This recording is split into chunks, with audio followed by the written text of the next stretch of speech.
Whoa, Gavin Newsom, a bitch. You've done it again. Winked and smiled about being a good, caring Democrat. But when the chips are really down, it's down with the people. Still no Medi-Cal for all, and more drilling for all, and more plunder of the state coffers. Where did the money go? Oh, where did the surplus go? It happened so quick, yeah. Just a few natural disasters, and there's no more money for schools. Oh, you think that we're fools for wanting you to help with basic needs. Oh, fools indeed.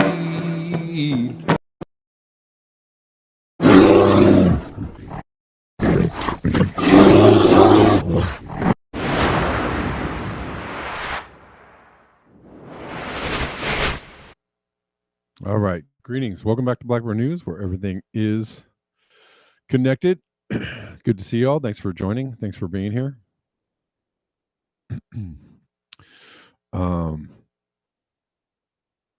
Juliet in the Rockfin chat. Whoops. Oh, we're live. Juliet in the Rockfin chat said you were watching the stream from last night. When I was curious because they actually blocked that stream on YouTube anyways. Maybe you're watching on Rockfin, I guess. But yeah, the YouTube live stream from last night got blocked because of the Landman clip by copyright, and I'm just not going to go in and edit it out. I don't have time for all that. So if you want to watch last night's live stream, if anybody has not watched it, you can watch it on Rumble or on Rockfin. But you cannot watch last night's live stream on YouTube because they don't like me and stuff. They make a guy feel real not wanted. Yeah, Denver. Yeah, unfortunately, we're getting ramped up war drums for Thanksgiving, which is so great, so much fun. You're watching on Rockfin, yeah. Moved over along. Yeah. Well, thanks for watching. I did get a tip on Rockfin last night from who was it? Somebody left me a tip.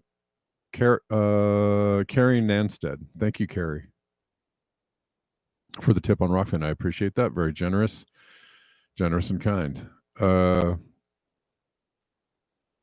Let's get into it. I didn't really line up a whole. I'm always like overloading myself with things to talk about, stories and whatnot. An hour goes by so quickly, and apparently, either I talk really slow, or I talk too much, or I go off on tangents too much. Something happens. I don't know. And one of the things I didn't get to cover last week or yesterday was the Oreshnik, the hypersonic missiles that Russia fired, or apparently fired, at Ukraine. Yeah, you're right, Juliet. Yeah, I don't know. I mean, I keep streaming on YouTube because I don't know, just people have a hard time getting to other platforms. So I keep on doing it until I can't do it no more, but it's frustrating for sure. I did want to remind everybody to normalize watching the show on another platform. I will try to add some more platforms. If you guys want more platforms, different platforms, I don't know. I will try to add some more platforms in the next couple of weeks. Just in case YouTube goes out altogether, I don't know what works for everybody. I'm not sure. I couldn't figure out Telegram still, so one day I'll stream to Telegram. Anyways, if you're watching the show, you like the show, please like the show, thumbs up, all that stuff, subscribe, share it out with people. If maybe I know the show, it might be a very niche kind of taste for people. But if you have somebody that that might appreciate this show, share it with them. Spread the word and all that kind of good stuff.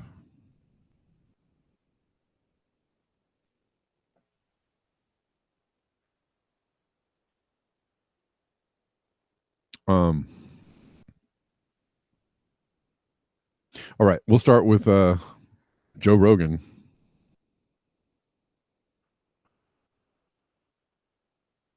Who is still, I don't know, the left's favorite, one of the left's favorite punching bags right now. Same with the Elon Musk, but Elon deserves it a little more than Joe. But who knows? Maybe they're all just in the big club and we don't know it. We're also not in it.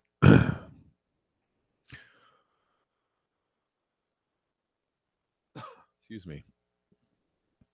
By the way, the intro song is Let's Make the Homeless Homeless Again from my latest.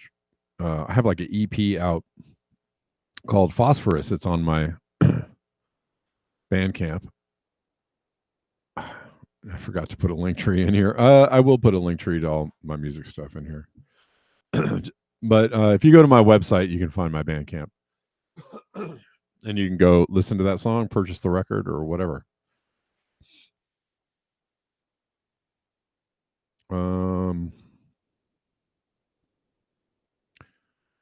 Elon Musk retweeted this, but future wars this is what he's saying, are all about drones and hypersonic missiles. Doesn't this sound like I feel like this is from a chapter in Ministry for the Future where they discuss future warfare being like mainly drone driven kind of sneak attack. Anyways, the Air Force and fighter pilots are a thing of the past, and that's already kind of it's not quite there yet, but it's starting to kind of play out and be tested out in Ukraine. Fighter jets piloted by humans will be destroyed very quickly. We'll watch this process. And there's also AI controlled jets, which are far superior. Yeah. They did, Mike Baker was telling us about that. They did these simulated dogfights, and the AI controlled jets won 100% of the time over humans. Yeah. And there's a bunch of reasons for that. And part of it is just simply the speed of processing and so forth. But another big thing is if you don't have a human in the plane, you don't have the, what do they say, the spam in the can. You don't have the, you don't have the human body in the plane. You don't have to keep a human being alive, which means you can be a lot faster and you can move a lot more quickly. And G-forces. Much higher G-forces. Yeah.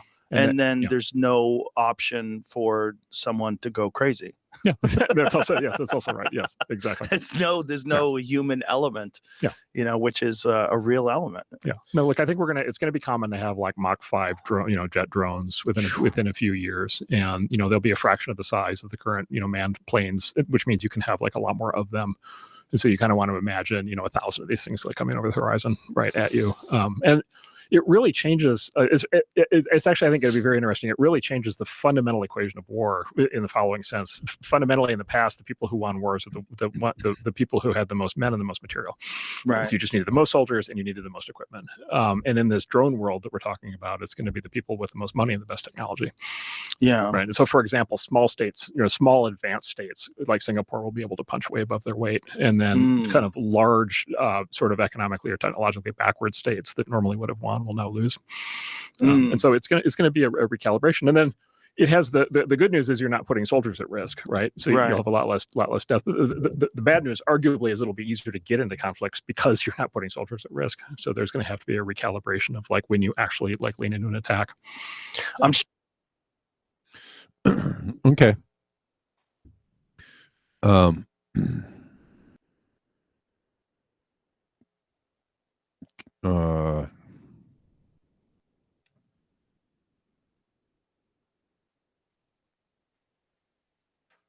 Anyways, that's I mean, that's where we're headed to. The thing that worries me is if warfare becomes machine driven or AI driven or computer driven or drone driven. I mean, machines just fighting other machines isn't going to mean very much, right? I mean, I guess you could just pit machines against machines, but like ultimately it's going to be the human element that's going to be targeted, right? You want to see here's a drone taking out a tank. Let's see. Yeah.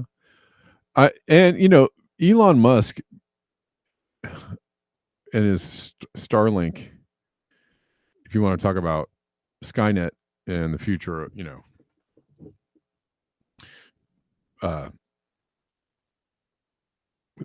science fiction just becoming like right now. Here's a drone taking out a tank.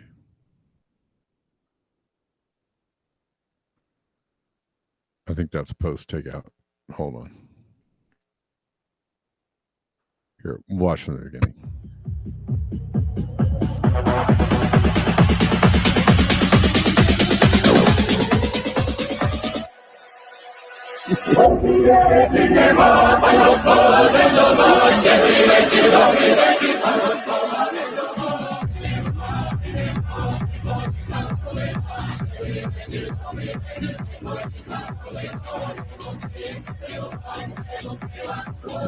And as I've said, anyways, that's why I need to watch that. Turn it off. There goes the. By the way, I've seen so many videos of, or for a little while, I was watching videos of drones taking out soldiers, and it's very scary. Oh, I was saying Elon Musk, Skynet, Starlink being basically Skynet, right? I think Elon Musk, Starlink is offering a new service where you can go direct, get internet from them, and not need any equipment or boxes or anything. And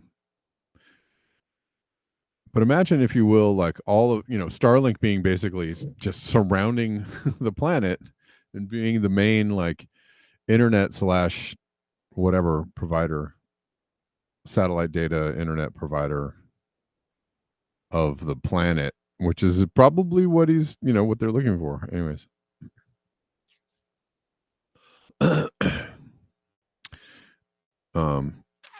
Oh yeah, right.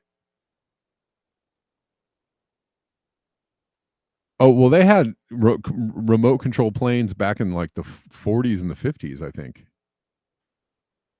Which makes you wonder what they have now, right? I mean, the working theory is that they're 40 or 50 years ahead of whatever we think we have right now. So if you could remote control a plane in like the 40s or the 50s,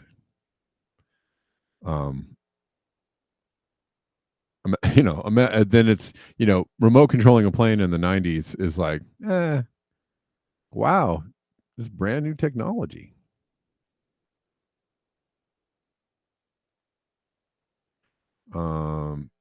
And also, if you all are familiar with Rebecca Roth and her investigations into 9/11 stuff, that's why she's very interesting. She actually has a lot of, she's one of those investigators that has kind of, new, interesting, fresh information about it. There's a few people out there with some that see things with like, different eyes and do some really good investigation. Rebecca Roth does some investigation into how the planes were controlled, which companies had the technology and the ability to just tap in. Anyways, and that was a long time ago. Excuse me.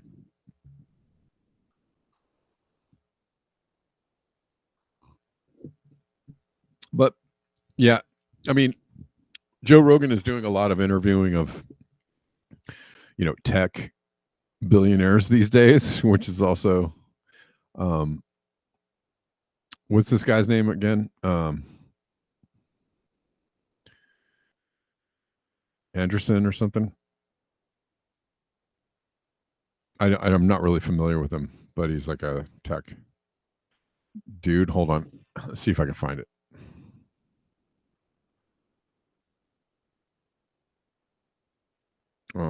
Let's see if I can find it.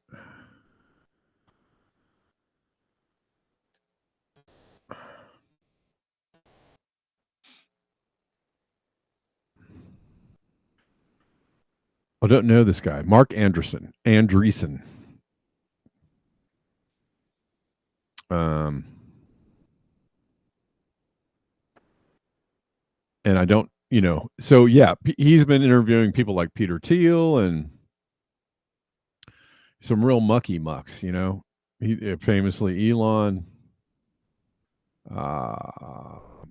He's a software engineer, co-author of Mosaic, the first widely used web browser. What else do we know about him? He's part of Netscape Opsware.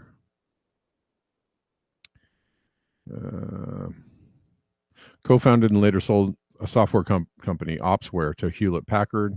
Also co-founded Ning. He's worth $1.7 billion. Yeah, co-founder of Netscape. I mean, that meant something a long time ago.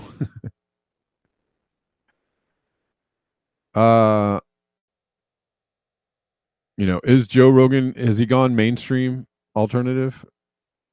Probably. There was also some information about who owns the UFC, which Rogan is very affiliated with, right?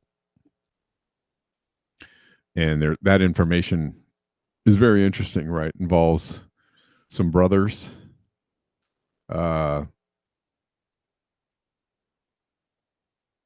One of whom used to work for the Obama administration. One of them whom used to be mayor of Chicago. Anyways. The cheeky brothers. Sorry.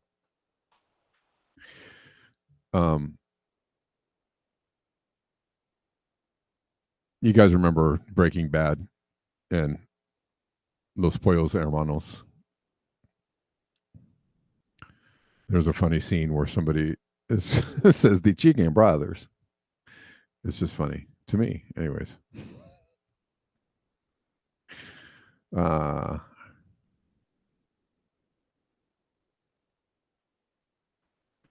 old are remote control toy cars? Yeah, they've been around for a long time. Yeah.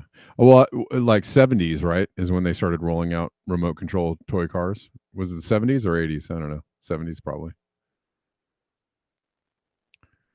Denver says Starlink is global Wi-Fi, which means Starlink is global cancer and de-evolution of human brain function. Yes. I mean, imagine, right, exactly, like people are worried about 5G, but imagine just, being cooked from above, being just just absolutely showered in Wi-Fi everywhere you go, having your brain and your body be cooked by that stuff. Yeah.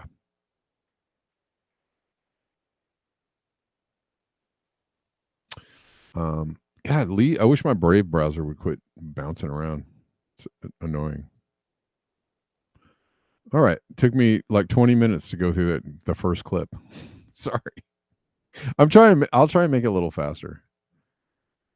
I can never do a show like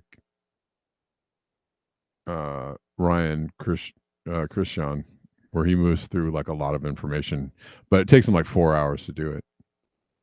I could never do that show. It would take me like 8 hours to do that show. This is okay. Let me tell you, my powers of perception are something else.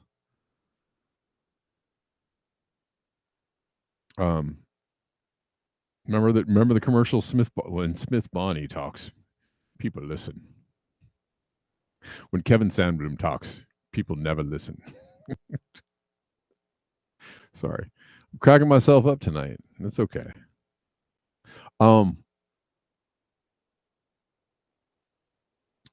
I told you I was in my travels around LA. I was seeing a hell of a lot of Trump support. And people were like, "No way." And then other people were like, "Oh, that's totally like the same as it always was." And I was like, "No, I don't think so." And I was trying to tell people, don't get mad at the messenger. It's just a canary in a coal mine. You want to listen when the canary chirps in the coal mine. People listen. You want to listen to the canary, okay?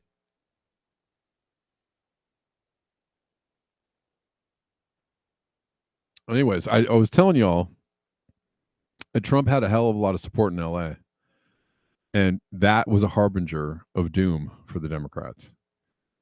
He didn't win LA County, but he got 30% of the vote, which I think is a ton of votes for a super blue city in a super blue state. LA County,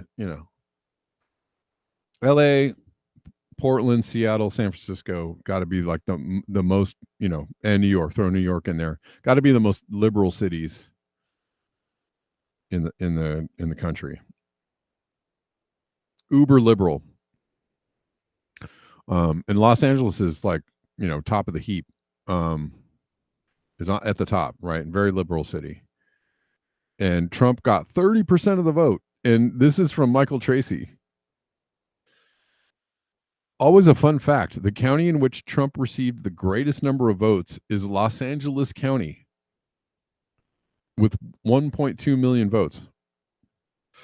Almost 1.2 million votes. Yeah. I was correct in the things I was seeing. I was seeing like, holy shit, there's a lot of people that are for Trump out here. If Trump has that much support in LA County or Los Angeles proper, ain't no way. Ain't no way the Democrats win. So, by the numbers, I just find this interesting now that Michael Tracy pointed that out. And I'm still seeing, what's hilarious to me is I'm still seeing a lot of people rocking. There's a lot of like Trump flags and, it looks like somewhere in the Midwest out here sometimes. A lot of, big ass trucks with American flags. And you know what that means. You know who they voted for.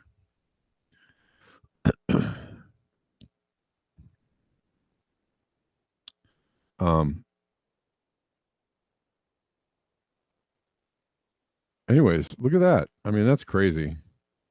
That seems crazy to me. But Kamala Harris got 64% of the vote. 2.5 million votes, which doesn't seem like that many votes. LA County? You know how many people are in LA County? I don't know. Maybe that's a lot of votes.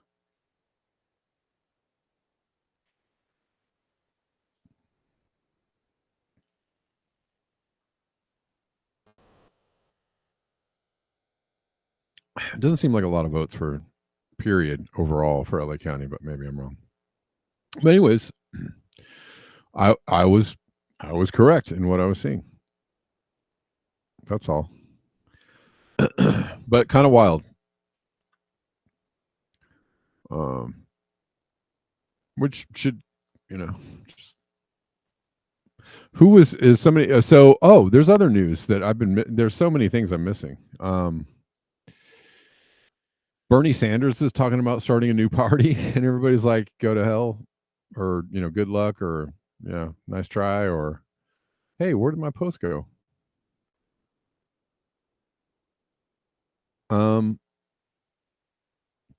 Bernie Sanders is talking about starting a new party, like 8 years too late. Wait, why did this get taken down? That's interesting. Anyways, the tweet got taken down, but NATO is talking about preemptive strikes on Russia, at least.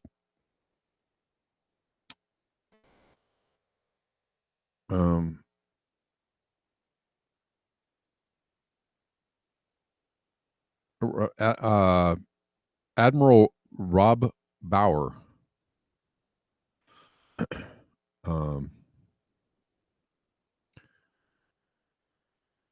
floated the idea of preemptive strikes against Russia, which obviously made people upset.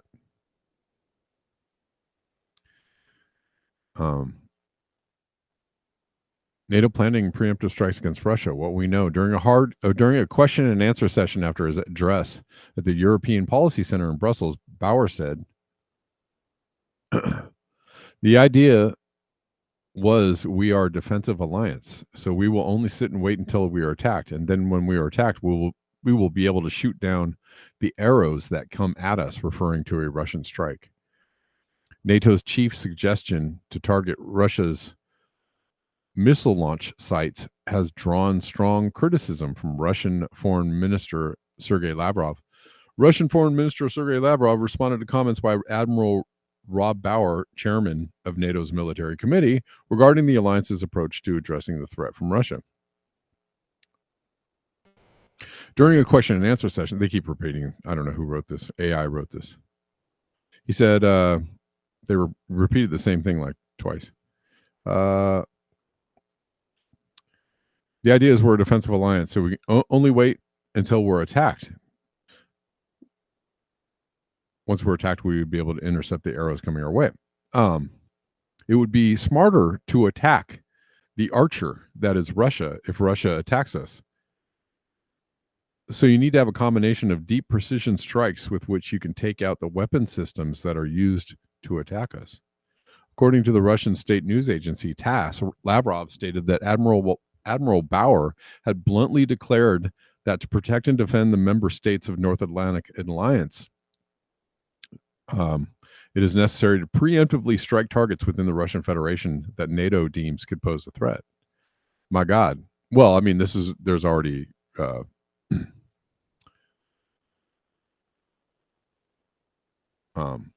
we have precedents for this. All the way back to the Iraq War. And probably further back. It's absolutely insane, Schulte. Sorry, can't speak right now.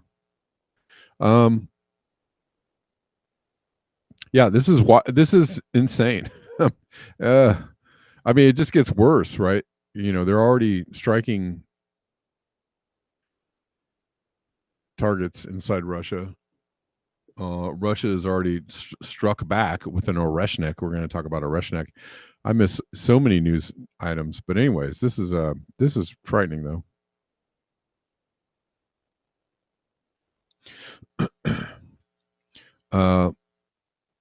He clarified that the alliance would act only in response to a Russian strike. This is after Lavrov had something to say. Did not use the term preemptively in his address. Anyways.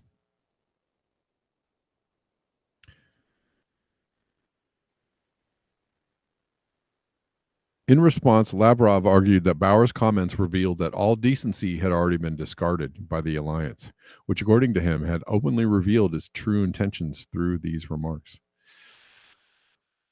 Yeah, that's not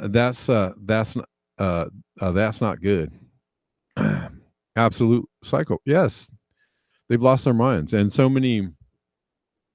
are a lot of people right now, and several journalists, that I also, deem of high intelligence, that are basically like the Biden administration in its last months to Trump taking office have absolutely gone insane, absolutely lost their minds, and seem to be intent on trying to get something rocking and rolling before Trump takes office. And as in the clip I played yesterday of Rogan, I just realized I played a Joe Rogan clip, which could also get me a copyright strike probably on YouTube. Jesus. They try to find like any little thing to like block my videos or take, copyright strike me. Not strike, but they just block the videos, or they demonetize the videos, or I'm wondering if they'll do that with the Joe Rogan clip. I don't know. Anyways, this is some lunatic shit.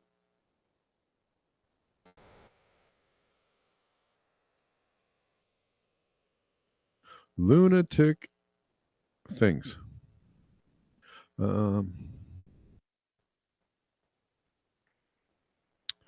Yeah, so Putin, a few days ago or over the weekend, they launched some their new hypersonic weapon system, Oreshnik. And people are really very concerned about this as well.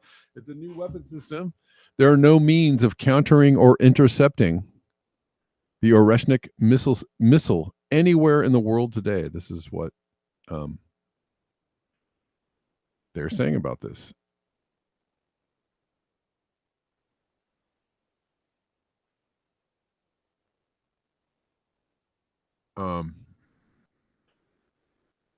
And the missile that they launched, I guess, didn't have any warheads on it, but was quite destructive just based on its kinetic energy.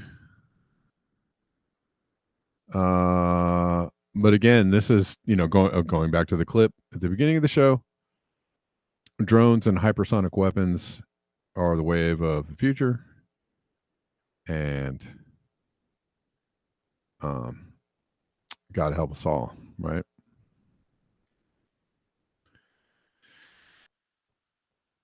If the madmen that run the world have their way.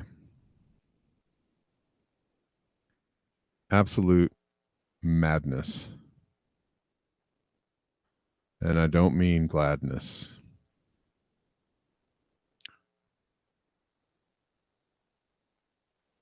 This whole situation is one step beyond.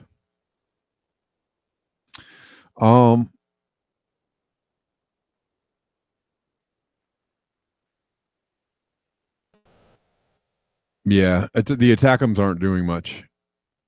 The attackums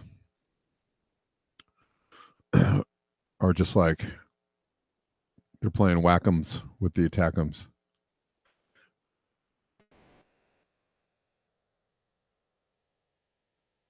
Yeah, no, I don't.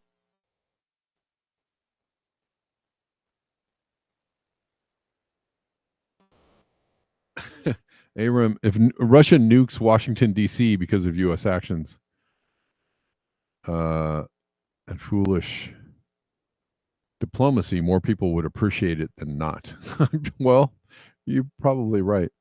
I would not appreciate that personally, because if they nuked Washington, D.C., that would be, that would probably include most of the other major cities in the U.S., so that would be the end of that. That would be the end of all of us. It wouldn't just be like DC and everybody standing around going like, whoa, look at that. There wouldn't be anybody left standing around. But hypothetically, if they just nuked Washington, D.C. and left everybody standing around to watch, I guess people might be like, it might be shrug worthy to some people. I don't know.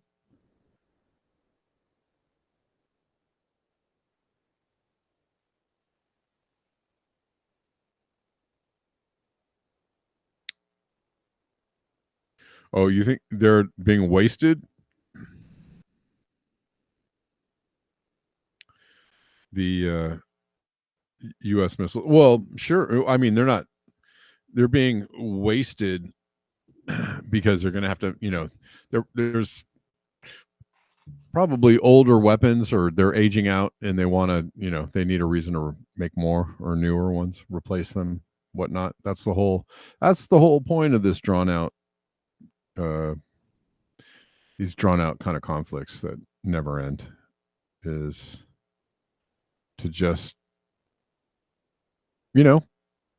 ship a bunch of weapons and give the military industrial complex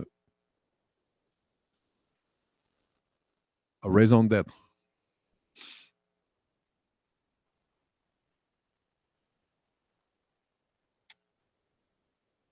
Yeah, it did creative experiment. Oh, you want to watch it? Someone doesn't want to watch it. If I play it, just don't watch it. I don't know. Hold on. Let's see. I did have a video up of that earlier, but I tried to. Well, this is one of the videos, but this just looks like any old rocket. When they do these kind of rocket tests above California because of Edwards Air Force Base. And so we see this kind of stuff in the sky all the time because they do all this weapons testing above our skies. And then everybody's like, what the hell? And this is one of the videos, but I have seen things that look exactly like this in the sky above me. And people, it just gets explained away. Like, oh, they're just I'm like, what? They're just what?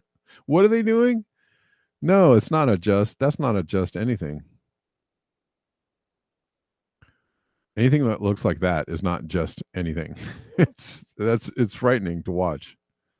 Absolutely frightening to watch. Because you don't know whether it's going to come, start coming towards you. And then that's that. Let's see. Okay, here's the other one. I'll show this.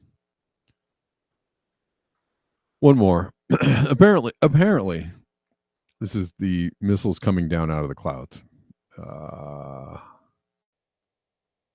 But again, videos on the internet. But this is the missile strikes coming down,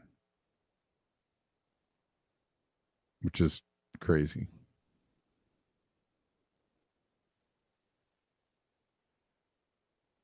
All right, we'll stop that. Meant to stop it. Meant to stop it. Help! I can't stop myself. Help! All right. Yeah, it's kind of nuts. It is. All right, guys, if you like this video, if you like the videos I do, if you like this show, if you like watching the show for free, $99 Monday through Friday, and once in a while on the weekends I drop some things here and there. If you appreciate the show coming to you almost on the daily, and you would like to support the show, I would totally encourage you to do that. There are links in the description box. All the usual suspects are there: PayPal, Venmo, CashApp, Zelle, Coffees, Ko-Fis, Patreons, all of them. They're all there. It is so fast. Hypersonic, it's like Mach 10 or something like that. I think that's what they said it was, Mach 10. Anyways, many of you support the show already, and have supported the show over the years, and you know who you are, and I really, really appreciate you. I do.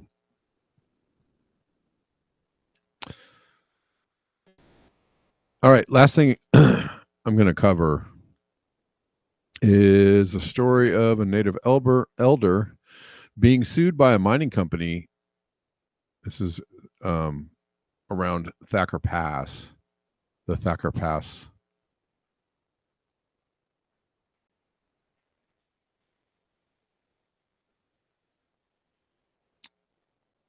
confrontation. This is from Max Wilbert. This native elder is being sued by a mining company. This is the let's see. This is Dean Barleese. Excuse me, a traditional knowledge holder from the Pyramid Lake Paiute tribe, an elder who was raised on old stories told by his father and grandparents. He's the leader of the Pyramid Lake Spiritual Healing Center, and his ancestors fought in Snake War, 1864 to 68, to protect northern Paiute homelands from settler colonial incursions. Excuse me. I met Dean in the spring of 2021 when he first visited the protest camp, and my friend Will Falk and I established on the proposed site of an open pit lithium mine at Pihi Muha, known as Thacker Pass, Nevada in English. Dean was in a wheelchair and traveled for hours to get to camp, visiting with his relatives from nearby reservations around the fire. Soon after his first visit, Dean's health deteriorated, leading to the amputation of his foot. Yet Dean kept coming to the camp. Not only that, he was on the front lines of the prayer actions that took place in spring 2023, sitting in front of heavy equipment, destroying the land his ancestors fought and died to protect. Now Dean is being sued by the Lithium Nevada Corporation, a fully owned subsidiary of Lithium Americas.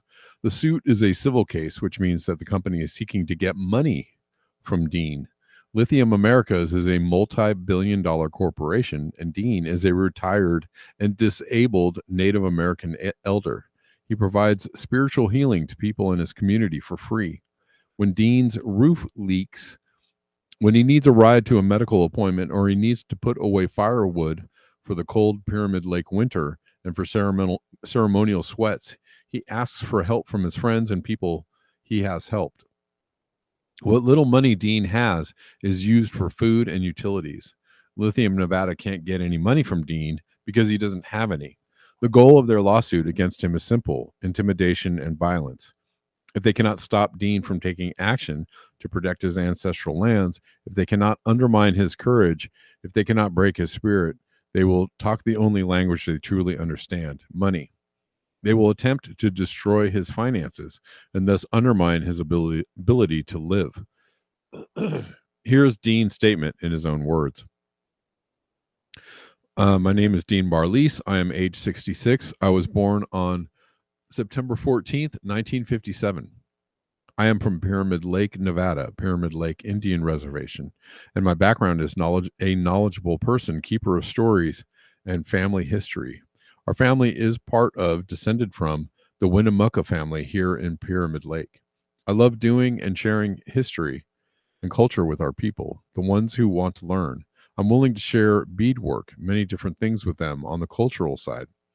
I want to protect Pihi Muhu, Thacker Pass, because our ancestors are still out there. Were not given the privilege of being buried. So like many, many places during the Snake War, our people were just brutally massacred. And the massacre that happened at Thacker Pass was in 1865 when the military came in and massacred our people. Sentinel Butte is a sacred place, a place of prayer. And that's another reason we are standing up and protecting these sites from the greed and ignorance of these corporations that are coming in.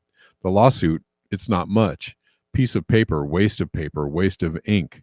When they brought the papers in, we were having a sweat that evening. So we used the papers to build our sweat fire. And that was the prayer started right there. We started using our spiritual ways to help us, but people can support us by donating. We have to pay our lawyers. So any way that you can help us, that would be good to help pay the lawyer fees And that's it. I don't know if there's any links in here. Excuse me. Oh, here we go. Here's a link if you want to donate through givebutter.com. So I'll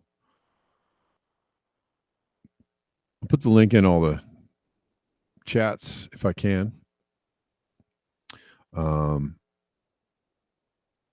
If you guys are interested in donating to that cause.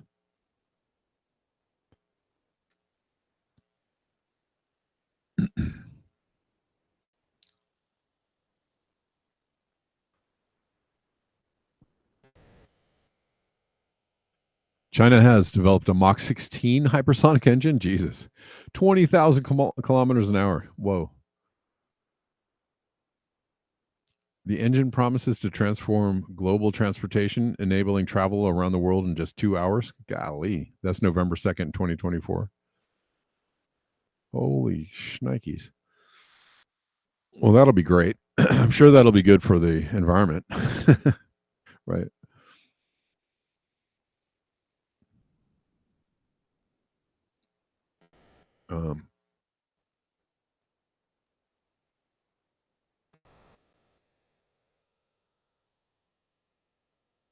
All right, guys, I think I'm gonna wrap it up. I'm gonna see if I have anybody to thank.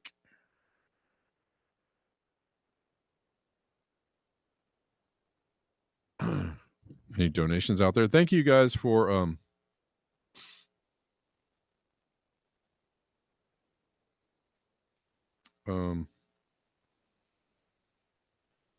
thanks for hanging out with me today. I really appreciate y'all. And I will be back. I'm going to take tomorrow off.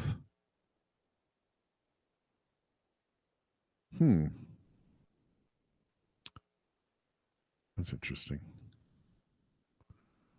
I'm going to take tomorrow off, but I'll see you all on Thanksgiving Day at 11 a.m. Okay.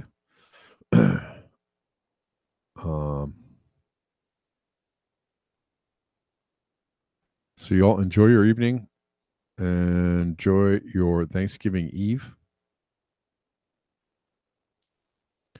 Creative Experiment says there's a great documentary called We Shall Remain about Native people in North America. A good watch for the holidays. All right.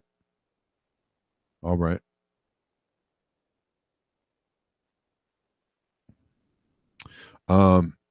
Yeah, we'll be back on Thursday, 11 a.m. Get you all riled up for Thanksgiving dinner. And thanks everyone for watching. Until next time, peace and chicken grease.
Thank you.